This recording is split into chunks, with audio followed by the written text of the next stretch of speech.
Miss Allen, I think that your grief and your remorse is palpable. I don't question that you are genuinely remorseful for what happened. And individuals should not judge you on how you are grieving, because it is heinous, right? All of it. Everyone who is suffering today wants nothing more than to go back to that day in October, which was already such a heavy day, and just make one different choice, right? I don't think you intended to cause this harm. No one would have intended to this.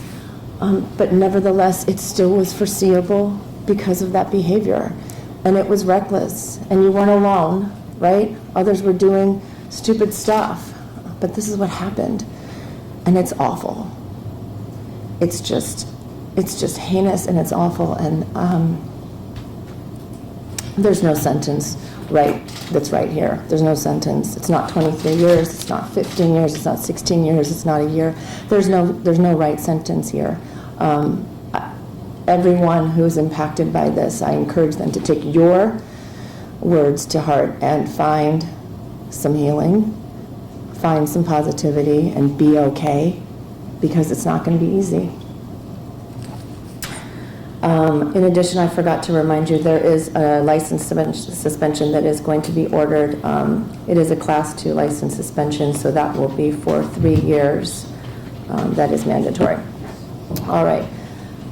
As it relates to counts 1 and count 2, the aggravated vehicular homicide felonies of the 3rd degree, I'm imposing a period in the Ohio Department of Corrections of 2 years on each of those to run consecutive to one another.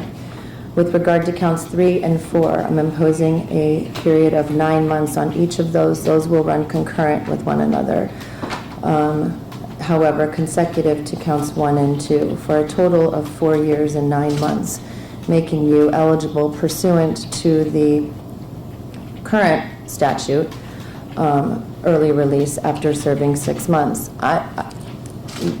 Obviously that is something the court will consider, but the victims will have an opportunity to be heard, and any misconduct that occurs would certainly impact the court's decision. But there's an accountability that I have to sentence you on, right? Because it is reckless behavior. And I don't want anyone to think that it's okay to act like that, even on their worst day, right? I get it. But I credit you immensely for taking responsibility, for not putting folks through a trial. I mean, when the prosecutor wanted to play the video, people were upset just thinking that they were going to see a snippet of it, let alone having to go through a trial and see those images. So there's a lot of, I took that into consideration, that you took responsibility for this. It's not going to bring back anybody, but it'll give you some time to heal. It'll give you some time to kind of rest in and have some closure with regard to your responsibility as it relates to what happened. So, did I forget?